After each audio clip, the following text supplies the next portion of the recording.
All right, I hope you're all here ready to talk because meaningful conversations are what we're all about. Welcome, everyone, to ACIM Talks with Reverend Jim. It is Monday, November 10th, and as usual, I'm glad to be able to spend some time with you and it's amazing as a course teacher how much I learn about A Course in Miracles. But I don't know. All I'm saying here is it's a win-win because if you come and if I can assist you in any way, I want you to know that the feeling is mutual because you assist me in going deeper and getting a deeper understanding of A Course in Miracles. It's hard to think you're an expert on A Course in Miracles when every year you learn some more stuff and you say, gee whiz, there's something new. How much more is there? I've been doing this for years and years, and yet well, we all know it just gets deeper, doesn't it? Yes. Fortunately, in a good way. At any rate, on our agenda tonight, we are in our Oracle text reading, group 4 of a total of 5 groups. And so we're on chapter 23 called The War Against Yourself. More specifically, well, we left off after paragraph 6 on page 487 last time, and it was in that section called the Irreconcilable Beliefs. And so, as usual, I was going over this in preparation for our talk tonight. And we read 6 paragraphs, and there are a total of 12. So I finished reading that whole section, and I still am not sure what the irreconcilable beliefs are. Um, so I'm thinking maybe we should just pick up where we left off and let's finish this as a group and then maybe pose the question again, what are the irreconcilable beliefs? Um, Maybe it's indirectly stated, but I couldn't see where Jesus just says, here are the beliefs that are irreconcilable. So I'm intrigued, and let's see if we can tackle this together. If it's all right with you, without further ado, let's get our readers. I have Ron as reader 1, and then Joan, and then Sherilyn is 3, and Kathleen is 4, and then Laverne is reader 5. That's everyone, right? I don't Mm-hmm. need to read already, talk too much. So let's start then on paragraph 7 at the top of 488, and we'll pick up then from where we left off last time. You ready, Ron? Yes, I am. All right, good deal. 7. What you remember is a part of you, for you must be as God created you. Truth does not fight against illusions, nor do illusions fight against the truth. Illusions battle only with themselves, fight against the truth. Illusions battle only with themselves. Being fragmented, they fragment.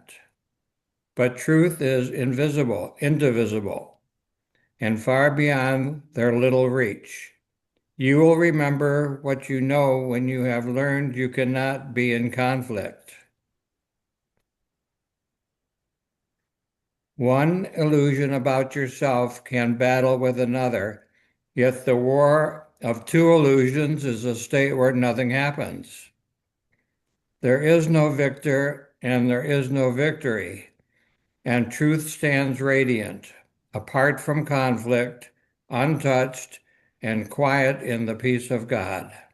Okay. I think I'm getting the gist of it, but let's read another paragraph and see. Joan, do paragraph 8. Okay. Conflict must be between two forces. It cannot exist between one power and nothingness.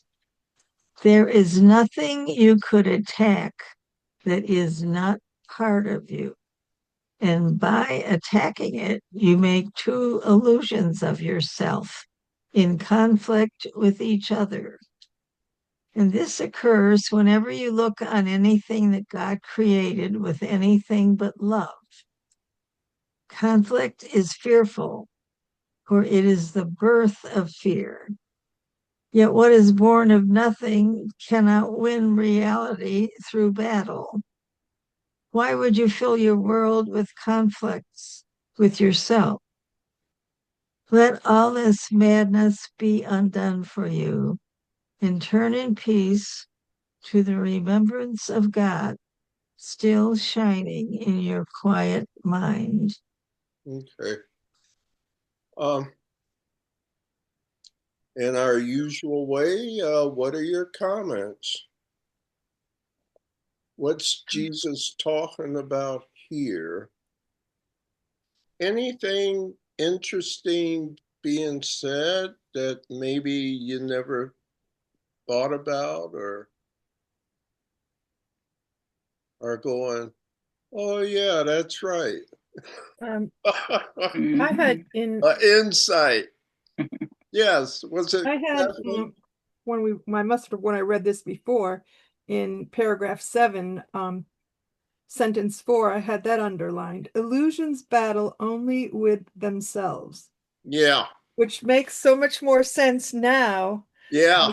When I'm in the flow of battling with myself, I'm recognizing that there isn't anybody, there is no force that I'm battling with. It's with myself. It's my ego self or it's whatever other self is entering into the argument. Yes. So, and in essence, neither one of those, I don't have to do either one of them because neither one of them is true. Okay. So you said you're battling illusions with your ego self.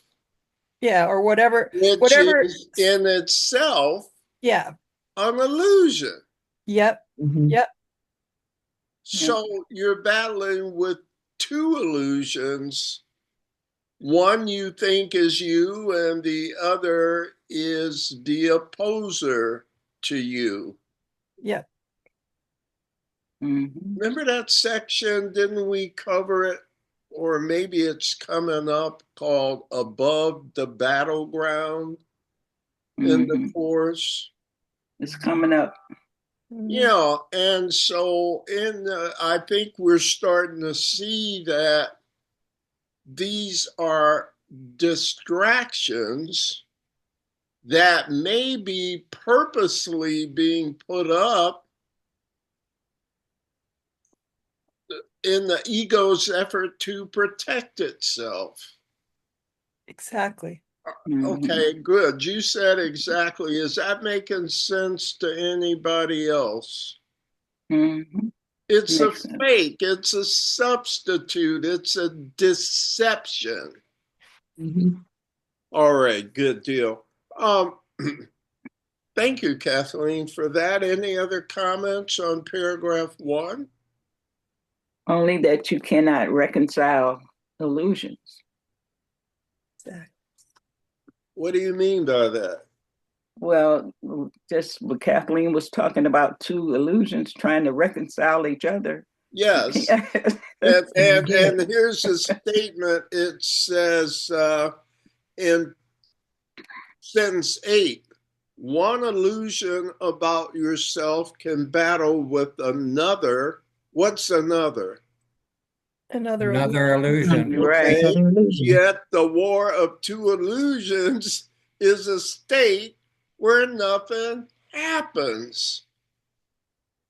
Because neither your ego self that's trying to protect itself is real as much as the illusion opposing it is real. It's a state where we're spending all this time and energy and it's meaningless. Isn't that his message? Yes. Okay, everyone. Okay. So what I'm finding myself trying to do is to go to the place where there's nothing, no thing in my thought system, and wait for the answer. And that's I can I'm say, like, yeah, that's what I'm yes. going to do. The minute I try to do it, ego will come in from another place Yeah. with another thing, and then I have to go, no, I'm not doing that now. Yeah. You know, Right. like if you won't go for one pitchfork, well, how about if I get 2 or 3 pitchforks? Now Exactly. I have your attention. Exactly. You're going to be waiting takes, a long time, Kathleen. Yeah. it takes a lot of practice and a lot of like, okay, let's start over again. No, Right. I'm Absolutely. thinking of Laverne, what, or you were just agreeing? No, I was just agreeing, and I was also thinking about that sentence 6 where, but the truth is indivisible. So you can't, you can't separate it. It's Yeah. If you're having a war with yourself, you're not standing in the truth. right. Yeah. I think it's kind of like when we hold grievances against a brother or sister, and we're wasting all this time being mad and upset and worried, and they're not carrying any of that burden because they're probably, a lot of times, they don't even know why you're upset. Right. So it's really kind of a meaningless activity that we've been taught to give importance to in our lives. In paragraph 8, and then I just had one thing I wanted to ask you about. Sentence 6, it says, conflict is fearful, for it is the birth. Oh my goodness, is that the one I wanted? No. Sentence 3, there is nothing you could attack that is not part of you. I'd like to hear your comments on that sentence. There is nothing you can attack, that is not part of you. That was pretty deep sentence when I reflected on it. Mm-hmm. Well, Yeah, that's right. The word that comes to mind is perception. It's my perception that it's outside of myself, and therefore it's not anything that I can attack because it's me making up what I'm thinking I should be attacking. Okay. Absolutely. There is nothing real outside of you. Exactly. Now, that sounds totally crazy, like you're in a sci-fi movie or something. But if you connect a statement like that, there's nothing real outside of you, with the principle of outpicturing, that the world you see is a reflection of our thinking, then you go, well, at least it's consistent. So It goes, what we see are the effects, but it's the thoughts that are the cause. right. I was going to go back to that lesson that says only your thoughts can hurt you. Yeah, Yeah. yeah. So there's nothing real that you could attack, and anything that is real is part of you. Why would you attack yourself? I know, because I'm crazy. Do you have another explanation? I don't think we think that it is part of ourselves when we're attacking it. We're seeing it as being outside of ourselves. Right. Mhm. And do you see how that is contrary or in conflict with the principle of mentalism? That everything, the cause of everything is mental. It's a collective mental activity. So you say, well, how could what somebody in California think I see in my world? Because bodies are not connected, but minds are connected. You say, well, I don't see the wires between us, right? You don't see what makes your cell phone works either, but you believe that. More comments on paragraph 7 or 8.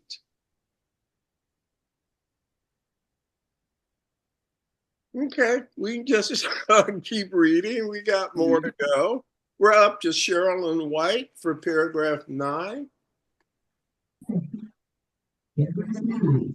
See how the conflict of illusions disappears when it is brought to truth, for it seems real only as long as it is seen as war between conflicting truths, the conqueror to be the truer, the more real, and the vanquisher of the illusion that was less real, made an illusion by defeat. Mm. Thus, conflict is the choice between illusions, one to be crowned as real, the other vanquished and despised. Here will the Father never be remembered, yet no illusion can invade his home and drive him out of what he loves forever. And what he loves must be forever quiet and at peace because it is his home. So maybe let's just talk about this one separately. In paragraph 9, how about the first sentence? Yes. How about it? Conflict can only be brought to God. So that is the only truth. Well, what if you don't believe in God? It doesn't matter.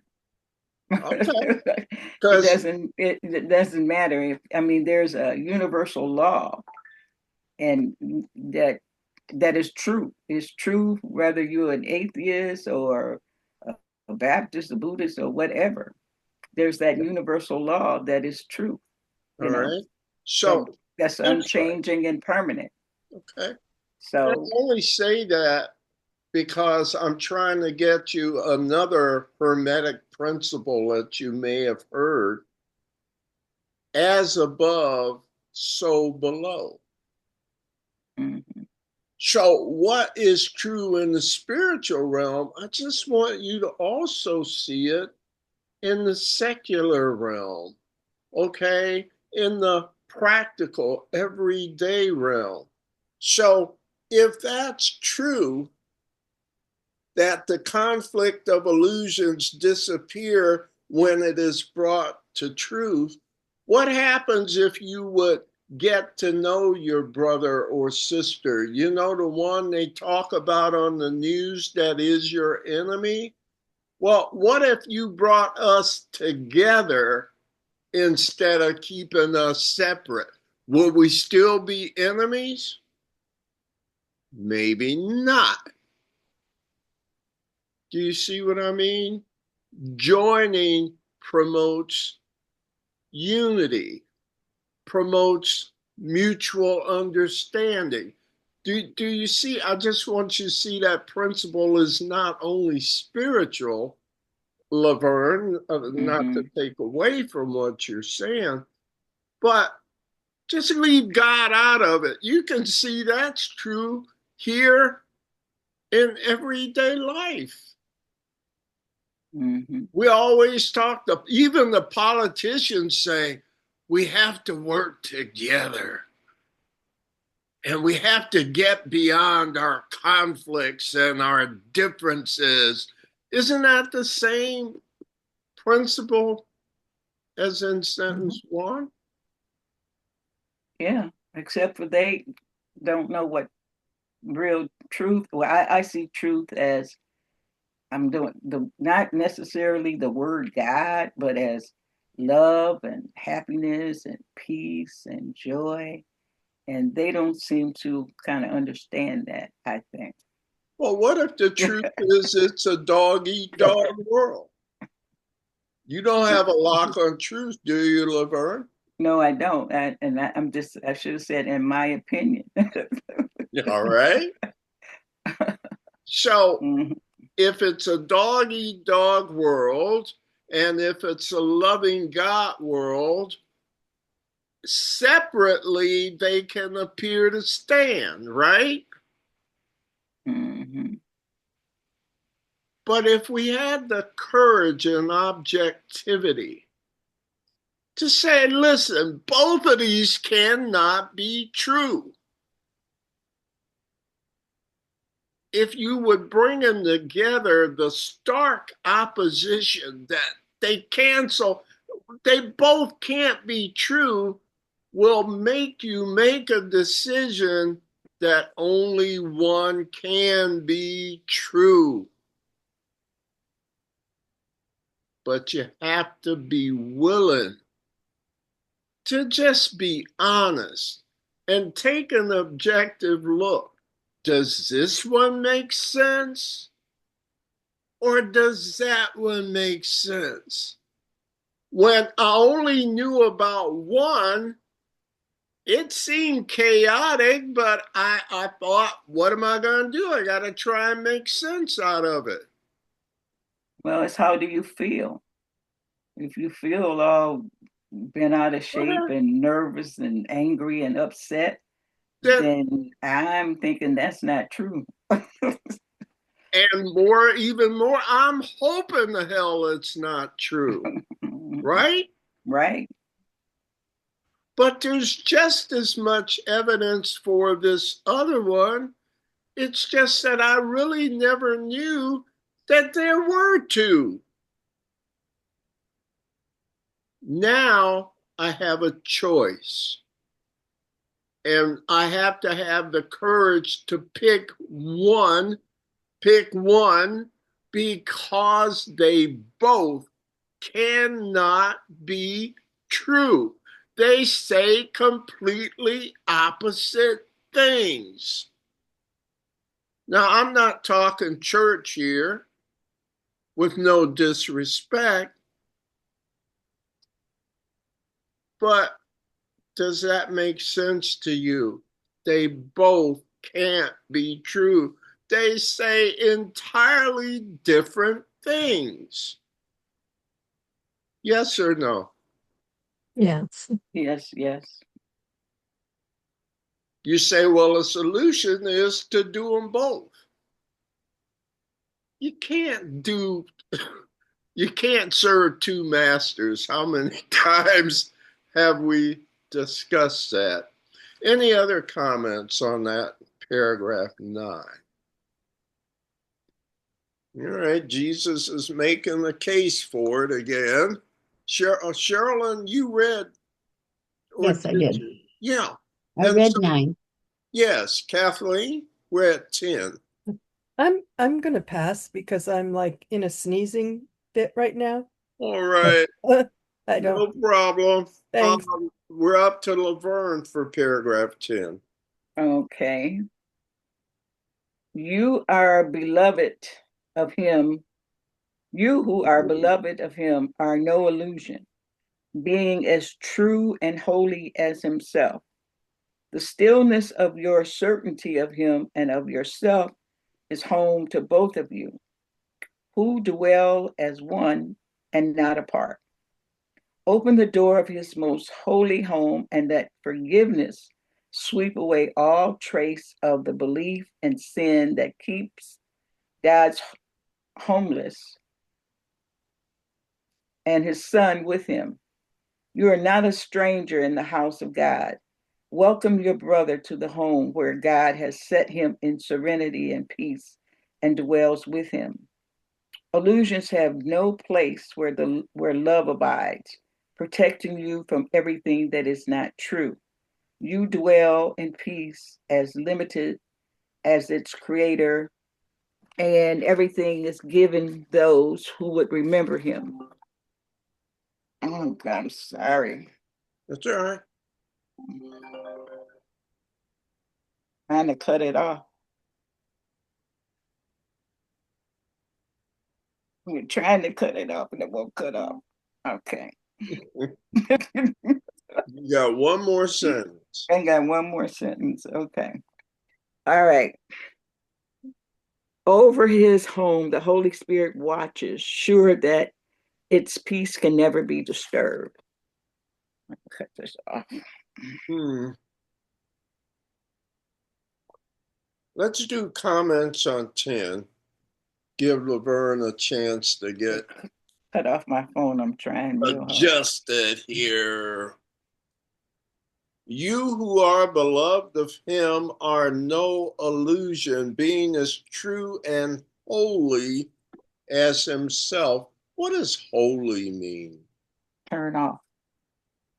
No, not turn it off. No, I was talking about my phone. I was I turning. know, I'm just messing with you. I was telling Siri to turn it off. What does holy mean? Means I wholeness. think Yes. godlike. Yes. All right. Sherilyn, did you say the same thing as Joan? Well, I said godlike. Is Okay, if but it's holy, again, I'm not saying God much tonight, am I? no. No. Holy means whole. It means Okay. it in the spiritual world and it means it in the secular world. Holy is a related word to wholeness. So let me try that sentence and see what you think. It says, you who are beloved of him are no illusion, being as true and whole as himself. Mm-hmm. The stillness of your certainty of him and of yourself is home to both of you, because if you were whole, it would be part of you too, right? Mm-hmm. There is no separation between himself and you.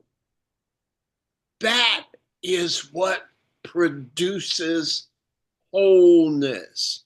And that produces this magical state, this synergistic effect called holiness.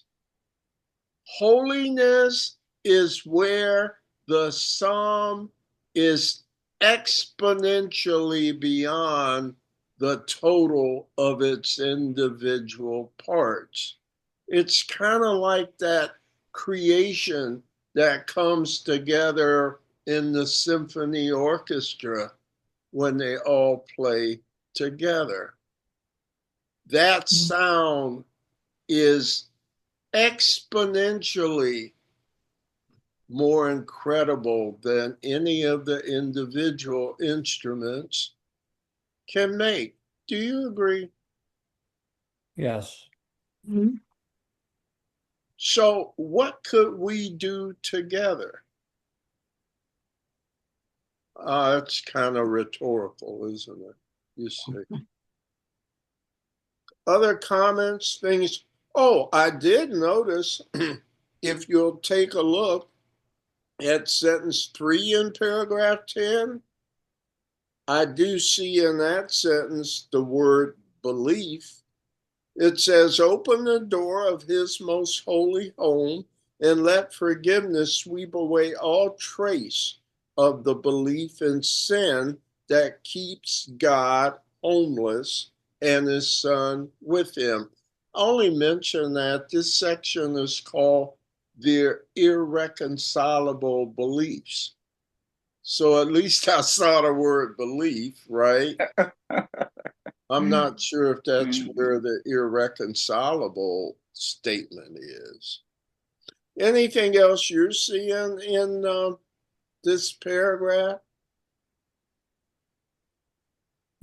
Okay, I think we're getting enough out of it in that. Laverne just read, so we're back to Ron for paragraph 11. Okay. Mm-hmm.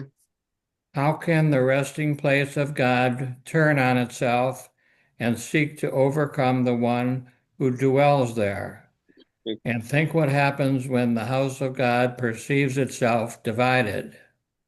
The altar disappears, the light grows dim, the temple of the Holy One becomes a house of sin, and nothing is remembered except illusions.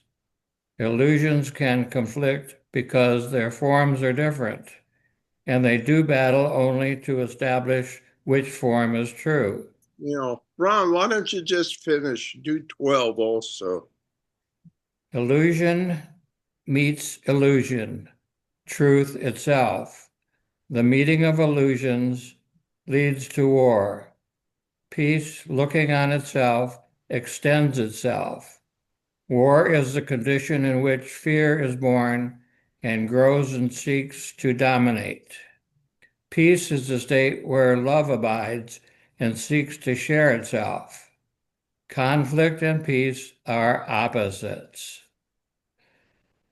Where one abides, the other cannot be.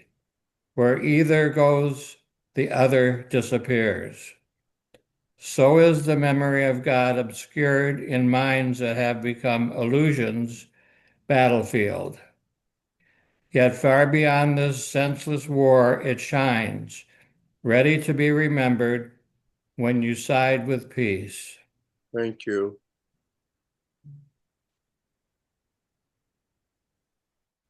Where's he going with this section? Or where is he gotten us? I didn't see the irreconcilable beliefs that I could put my finger on. Comments from you on that or anything? It's Oh, when you try to make your two beliefs become one belief. That's the irreconcilable belief because the one belief already isn't even the two beliefs aren't going to make the one belief believable because it's not true. right. So irreconcilable belief is you cannot reconcile illusions. Right. Why? Kathleen just told you. Tell me again, Kathleen. I can't tell you again. Okay. It's like when you have the two beliefs and you're trying to make them into one belief. Even though you're trying to make them into the one belief, it's still irreconcilable because it's a belief that's part of the illusion, and the illusion is irreconcilable because it'll never be anything in the illusion because there's only one belief, and that's the oneness. What I thought, because I want Right. to go deeper. Maybe you're exactly right. But let me even go more fundamental in terms of belief. Okay. Like Laverne believes in God, right? Mm-hmm. And some brother and sister says it's a dog-eat-dog world, and others say that it's a world waiting to be transformed by love. How am I doing? Okay, listening. Mhm. So aren't those two beliefs that humanity holds both as conceivable, like But good and evil? you can't hold both. You cannot But, hold both. but Those that's people do. unreconcilable. Irreconcilable. All Can't right. hold them both. So do you see, Laverne's helping me make my point even more fundamentally.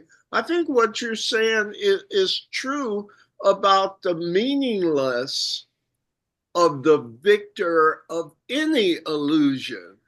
There is no victory when you win something that's not real, Exactly. or Right. if you lose something that's not real. So to believe in truth and illusions, You believing in nothing. well, here I offer this. The two choices are to believe in something or nothing. What falls in the nothing category? They start with I. Illusions, Illusions. Which illusion? You're all of supposed to them. say all of them. The belief in any illusion is not reconcilable with truth. That's where I'm getting at the rock bottom, that the irreconcilable beliefs are you cannot believe both in truth and illusion. Right. Right. Truth They'll is never, indivisible. the truth is indivisible. There is nothing else to believe if you believe in truth. Well, what about this illusion? It's a pretty one. It looks so loving. Anyhow, we're here for ACIM Talks, right? So I'm sorry, Mhm. what did you just say? I said, we're here for No, ACIM. no, before that. The irreconcilable beliefs are the belief in both truth and illusion. They have absolutely nothing Right. in common. They never went together, Yeah. don't go together now, never will go together. And why would you persist in continuing in an impossible position? It was the sentence that ended in love something that I didn't Oh, hear. God. So I I have know you're no not going to remember idea. it now, but that's the one I didn't get. I have no idea. I know. So that's okay. That's the way it goes, right? Yeah. These are all words from the zone, Right. right? It was So something about a pretty illusion. Oh, yes. What I'm trying to point out is you can't make any exceptions, Right. right. even if it's a pretty illusion.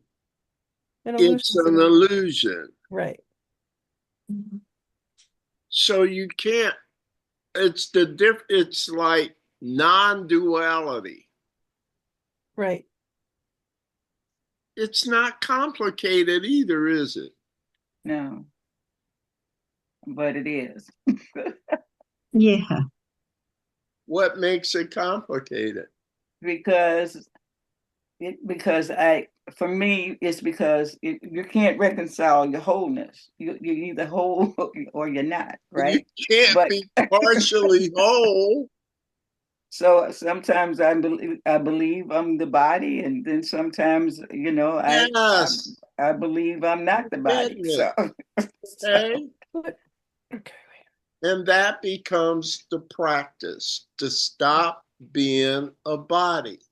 You say, well, I can do it at church and maybe for a couple of days after, but man, I can't. There were things I liked about being the body. You mean I gotta give them all up? Yeah. The things that No, are you pretty. have to repurpose them. We're going to turn your body into a teaching tool. That is your body's new purpose. Well, how does my body know what to teach? Your teacher will teach your body what to teach. Your body is neutral. It's not good or bad, it's neutral. It follows orders. You've been given that mixed signals as though two things can be real. So your body tries to respond to that. Don't you think that makes your body tired being in conflict? And then you die? That's a lot of work, isn't it? But theoretically, being one thing all the time should be easier on your body and everything else. How we doing? You're doing good. You reminded me of that quote that said, "Life is a beach, and then you die." I'm sorry, life is Beach, a beach. you want to spell it? BEACH. That's All right. So we're going to leave it at that. Miss White, comments from Yes. you? I'm struggling with I guess I want to say I need an example, but that doesn't, I don't know. Okay. I don't question it. I just, It's got to sink in a little yeah. and see some more practical examples. Laverne, did you have a comment for Sherilyn or no? I've been struggling with this thing called truth. What is and really be able to communicate that. Really be able to verbalize it.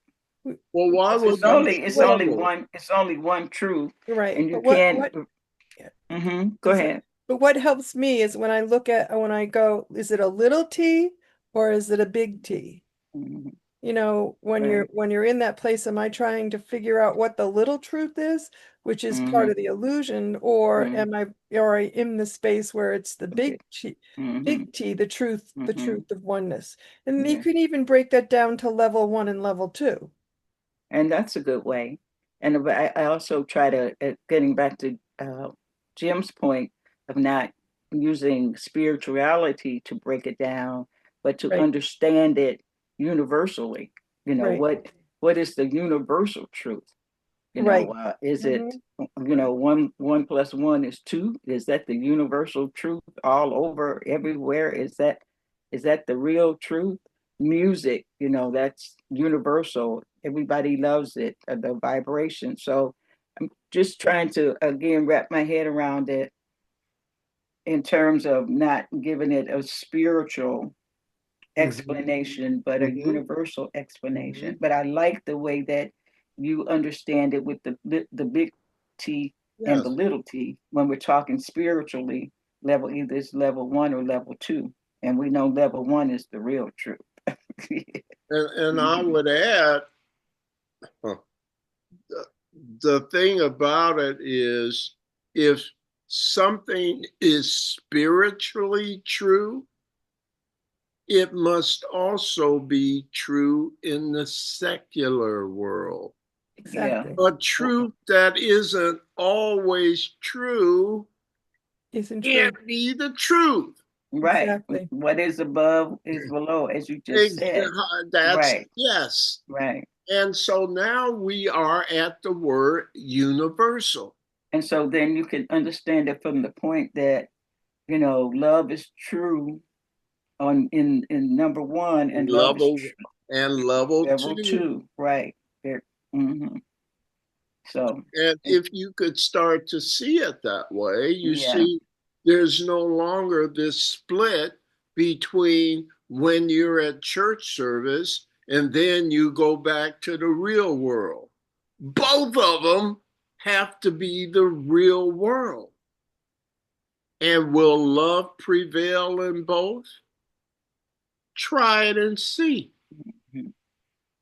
Taste it, you see. Other comments on section 1? Well, let's start our journey into this laws of chaos. And I remember I did a whole section. I'm like, let me go get your book. Yeah, in Earth School, I did a whole teaching on this. And I have to admit that this is one of the craziest sections in the course I've ever encountered. So it may be a while before we complete this because it has like 22 paragraphs.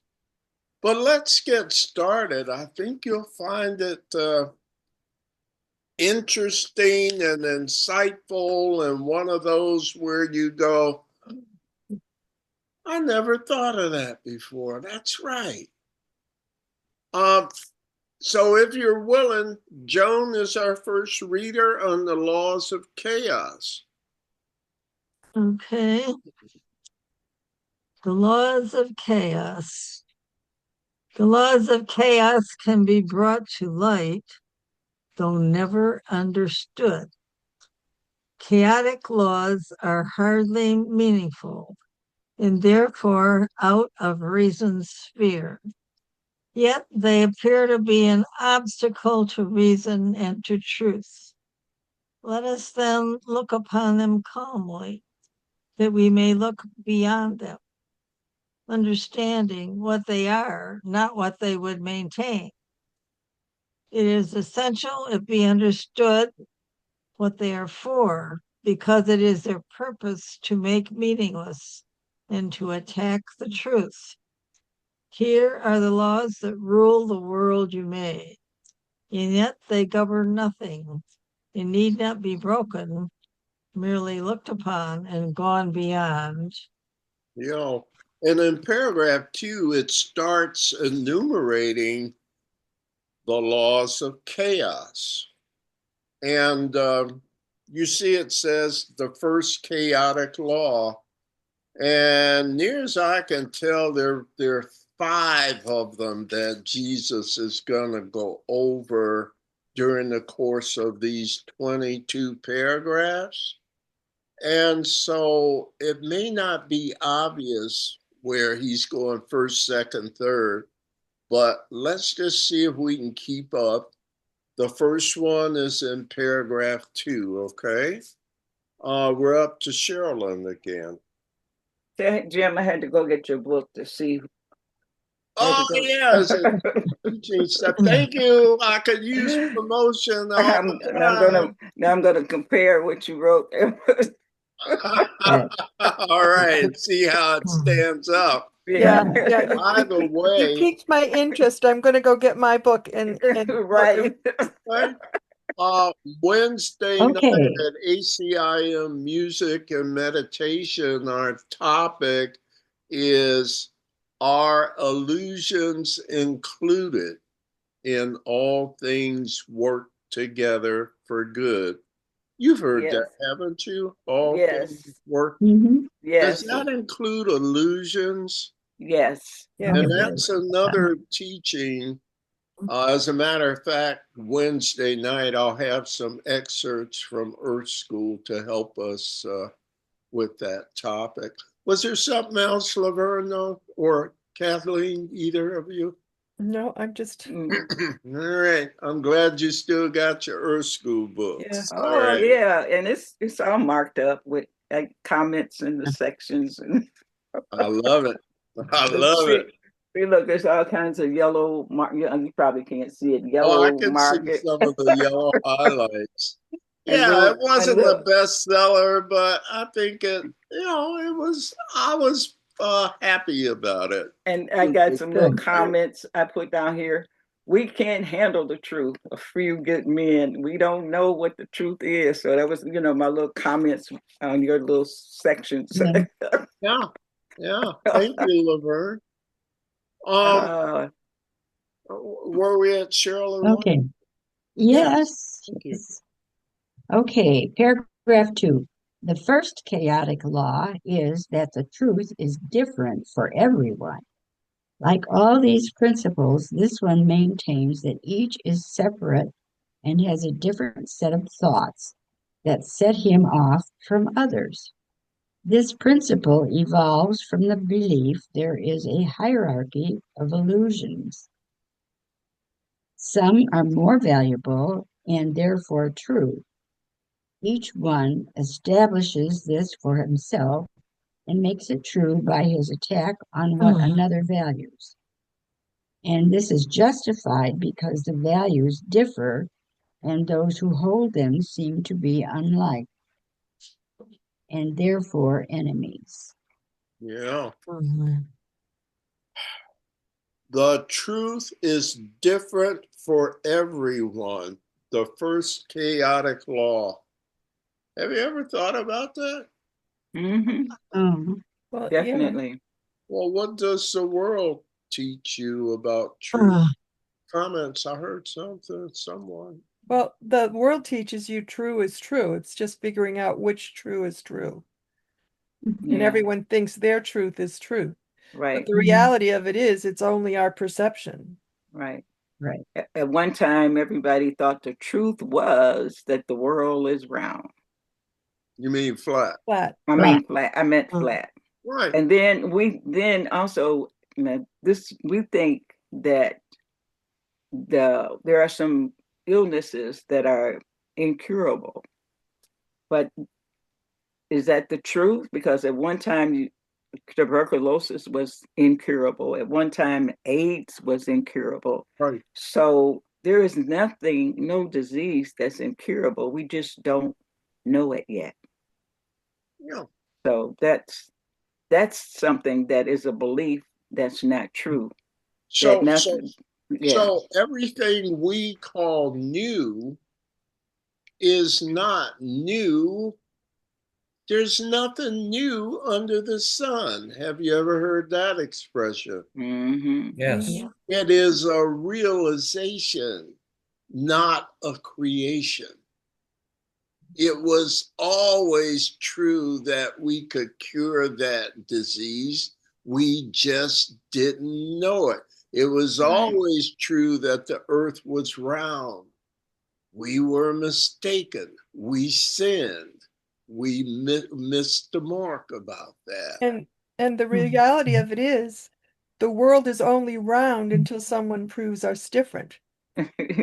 Right. So, do you see how we're back until to someone proves there is no world. How about that? there? Well, Okay. yeah, Hey, so Amen.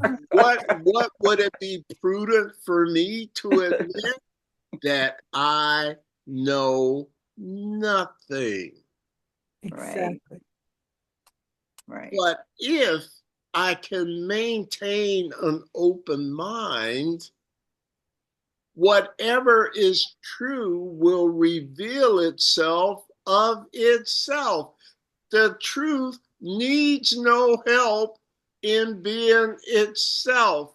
The only thing truth needs is welcome. right.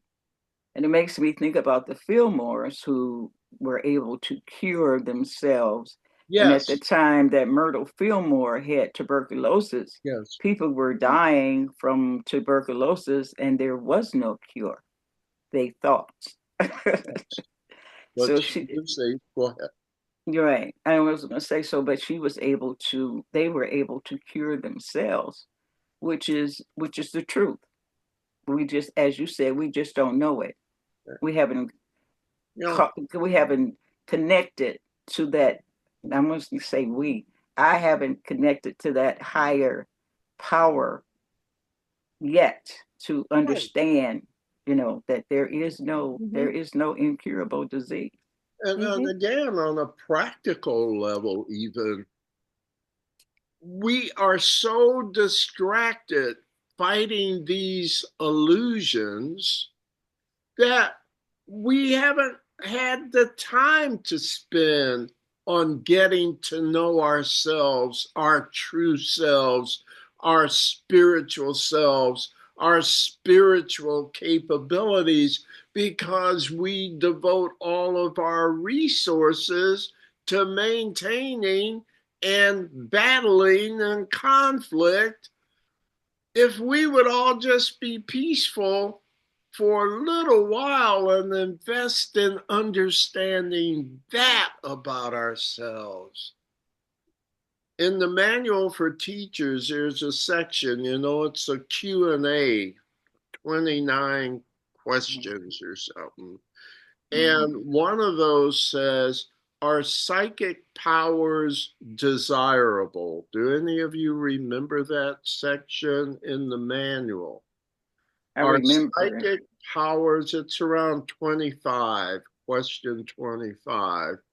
But Jesus says there are no supernatural powers. There are no supernatural powers, just natural abilities that some people don't know they have yet.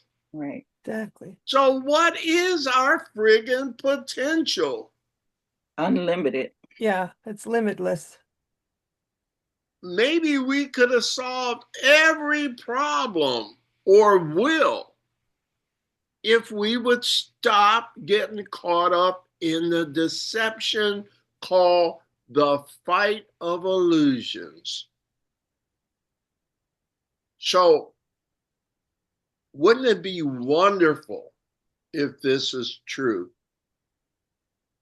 I don't know, but I'd rather have this and the glory of creation instead of oblivion as my future. How about you? Mm-hmm. Man, Yes, I hope indeed. God is love. I hope there is a God, and I hope its nature is love. Because Mm-hmm. if God's nature isn't loving, I'm effed. Forgive my language. How about you? Pretty much so. There's nothing I can do about it either, right? Right. Right. So I choose to trust in this. There is much evidence for a loving God as there is for no God or a fearful God. Let's take a look at the evidence and see which one makes sense, because now we know there's more than one way of looking at things. Mm-hmm. Do you know how revolutionary that would be for our existence? To know that there's another way of dealing with this? And accepting other people's opinions on looking at it another way, respecting Mm-hmm. them, Right. maybe even learning from them. Exactly. Okay. Understanding that their experiences are different from ours Yes. oftentimes, and they base their opinions on their experiences. Yeah. So, And their teaching has been as amiss as ours. So they're not bad people. They're just uninformed. Yeah. So Unenlightened. so that would evoke compassion or a sense of wanting to help. So where are your enemies now? Where? Nowhere. There are no Gone. enemies, only the ones we create. Mm-hmm. Yeah. Did we even finish this paragraph 2 here? Yes. I think we did. Yeah. We So read it I'm all. going to mark that we finished after paragraph 2, And we'll start and on three. hope we had a good talk again Yep. tonight. Yeah, you're sending me down the rabbit hole I'm starting to look up other stuff. All right. So is it I mean, can you do anything with this information? The theory's nice, but can it make your day-to-day existence better? That's where we're going with it.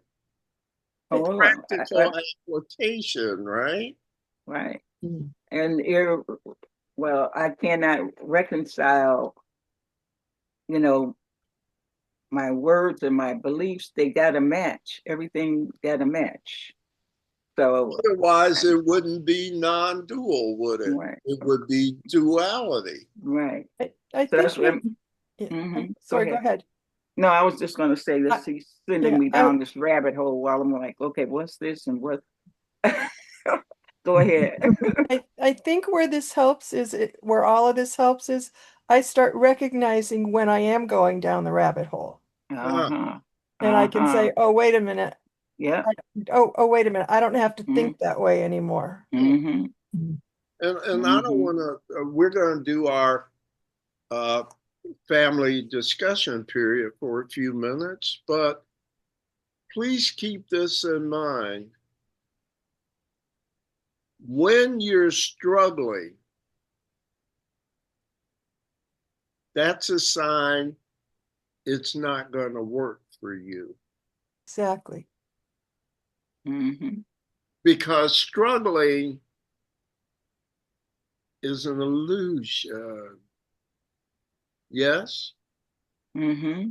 Mm-hmm. Do you believe that then that struggle is going to be part of this process of truth? No. Yeah. It's in opposition to it. Truth requires no struggle. Truth requires a quiet mind. What do you have to do to learn this and use it? Stop struggling to understand it. Right. The understanding is not going to come from your mental agility. The understanding will come from the experience you gain in putting it to use. You say, how do I put it to use? Spirit says, shut up and I'll show you. Yeah. Stop thinking. Notice I didn't say I would tell you, Right. Mm-hmm. Right. although telling may be part of it, but I'll show you. So what I have to do? Be carefree. What a way to learn. No struggle, baby. Yeah. Eric Butterworth says, go with the flow. Thank you. Kathleen, you had a comment and we're going to... No, I was just going to say, stop thinking. That's what, stop thinking. And which Good idea. I've been trying to practice, and boy, is that That is the practice, ladies and and gentlemen. sometimes I make it so hard. Sometimes I go, Kathleen, Spirit says to me, "Oh, Kathleen, I love you so much." Take a deep breath. I got you. Yeah. And see if it comes through for you. Final questions, comments, criticism? Nope. Thank you. Mm-hmm. So when we Thank you very stop much. thinking, Is criticism love? Mm. There you go. All right. So I'll stand Tune corrected in next on week. that since we're with this knowing group tonight.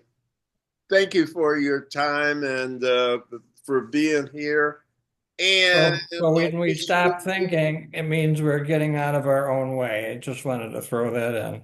Oh, that's Absolutely. true. thank you for that, Absolutely. Ron. Yes. Yes. Struggling is getting in your own way.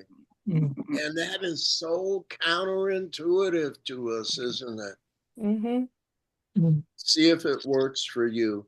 I'm going to stop the recording here unless you have anything for the public record. Nope.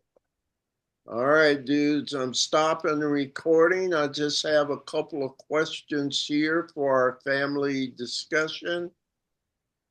Have a blessed week, everybody. Thank right. you, Ron, and thank you Thank for you. coming tonight. Love you all. I'll see Love you y'all. tomorrow, Ron. The rest, whoever can stay a minute with me, that'll be fine.